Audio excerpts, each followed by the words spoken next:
What's up mga idol, nandito may tumirik na naman na Aerox mga idol. Yan, ng check engine hindi na na-start mga idol. Na-rescue natin. Yan o, ayaw nyo mo talaga mag-start. Naka-steady yung check engine nyo mga idol. Yan. Kaya ang titingnan natin yan mga idol, pupunta tayo dun sa pinaka-sakit nya. Malamang sakit ito na papuntang stator. Tingnan nyo mga idol oh. Sabi na nga yan, putol ang wire mga idol, asunog yung wire, naputol na yan. Ituturo ko sa inyo mga idol kung ano yung error 12 kapag putol lang yung wire mga idol. Check engine ang lalabas dyan sa ano. Ayan o, tinan mo ceramic. Ayan. Sunog na rin. Ayan. Sunog na, sunog talaga, putol yung isang wire mga idol. Kaya check engine lang ang makikita nyo. Pag once na nagdikit yan mga idol, yung dalawang wire na yan, kahit sadyang wire nagdikit, ang lalabas ay error 12. Yan, hindi nyo malalaman. Pag putol lang, ang makikita nyo sa iyong dashboard ay check engine. Yun ang ano. Pag nagdikit, yun naman ang error 12. Nagdikit yung mga wire na yan. Ang gagawin natin mga idol para makauwi ito, yung kaputol nung ano, lalagyan na yung pinaka, bali tatanggalin lang natin yung I terminal mga idol. May clip kasi yun, bali puputulin natin, tapos yung ano, kakabit natin yan sa dulo nung naputol para may kabit yan, katulad yan, di ba? Naikabit na natin. Subukan natin i-start mga idol. Yan, may check engine pa rin yan mga idol hanggat hindi umaandar. Pero pag nag-andar na yan, mawawala yan yung check engine. Start mga idol. Oh, di ba? Umandar na. Yan. Tingnan natin ulit mga idol. Kaya naitsura muna niya pang samantala, doon na natin gawin sa bahay.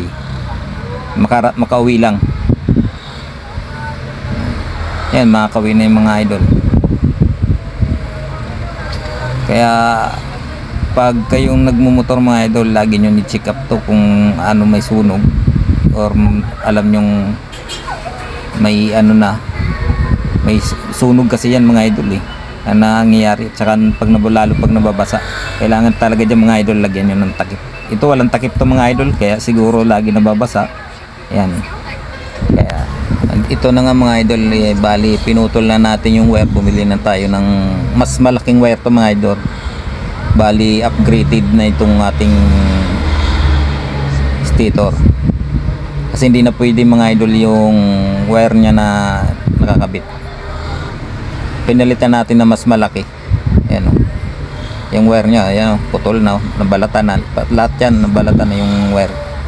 Kaya kailangan natin putulin para ikabit yung mas malaking wire mga idol. Ayan.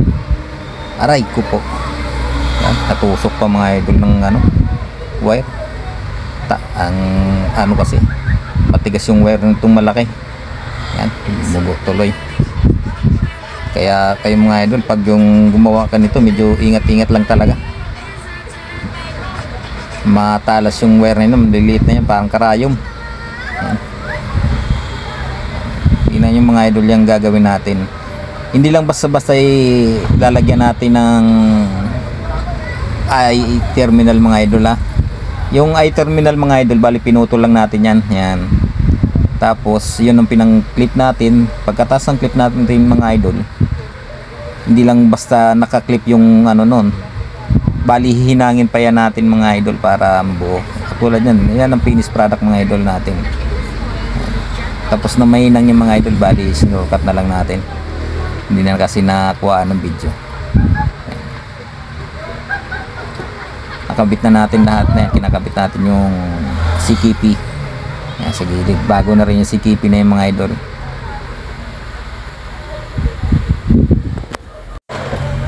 Pero pag may pambili naman kayong bago mga idol, bumili na lang kayo ng bago. Doon sa may mga meron ay nasa 2 plus 3,000 yan mga idol, yung ating stator.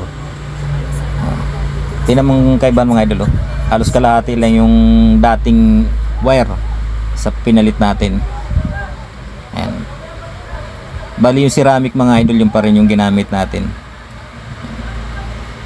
Pero may ginawa tayo nito mga idol na isang buo na yung ano, isang buong harness na yung inano natin, yung wire. Walang dugtungan na yung mga idol, pinakadulo na talagang din inilagay natin. Yung ginawa natin yung isa dyan. Hindi na natin na videohan mga idol dahil talagang walang tagawak ng ano, at saka hindi na natin naisipan. Ito hindi na natin ikakabit itong mga idol, yung clip din sa supporter ng wire sa stator. Kasi lumaki na yung ating wire, kaya hindi na natin na maikabit. Masyado nang lumaki yung wire natin eh. Bali lalagyan na lang natin siya ng ano, strap. Hindi na pwede yung ano eh, yung clip na yan eh, ibalik. Masyado na malaki yung nakabit nating wire. Yan. Doon naman sa mga may pambili mga idol, para hindi na kayo mahirapan, eh bumili na kayo. Nasa 3,000 mahigit tato or 2 plus. Depende sa ano mga idol, kung anong brand. Or original nito, talagang mahal. Mahal talaga ng original nito. Siyempre, ito kay original, eh wire lang naman ang diferensya. Di ito na lang ginawa natin na paraan, at least ang ginastos mo wire lang at saka kunting ano lang labor. Yan yung finished product mga idol natin, oh. Yan, tinakpan natin yan mga idol kasi ni-road test natin yan. Kung may rubber kayong mga idol, yun pwede nyong ilagay dyan, rubber yung patakip, pero wag nyo yung, kailangan may singawan din siya mga idol, pero wag lang yung mabasas talaga. Kasi isa rin niya sa nag-ground yung ano, nasusunog. Yan. At saka kailangan mga idol, maigpit yung pagkalagay nyo ng tornilyo dyan, yung pagkadikit. Maigpit dapat talaga. Kung pwede nga lang hinangin nyo. Yan. Yan yung ano, yan. Ang laki na ng wire mga idol. Pero yung ginawa natin yan, ano mga idol, may ginawa na tayo niyan na buo na hanggang doon sa dulo. Wala na dyan dugtungan mga idol, wala na sakit. Marami tayong mga videos na mga paggawa ng ganyan mga idol. May panood nyo doon sa ating mga in-upload na videos. Marami na tungkol sa mga Aerox Max mga idol. Diyan tayo bihasa sa mga ganyan, yung mga sakit niyan. Yan. Marami akong in-upload mga idol na taltsak naman talaga makakatulong sa inyo. Bali, subscribe lang kayo mga idol para updated kayo sa mga bago natin videos. Gars Diaz TV mga idol, yun lang ang search nyo sa ano. Marami kayong mapapanood doon mga idol.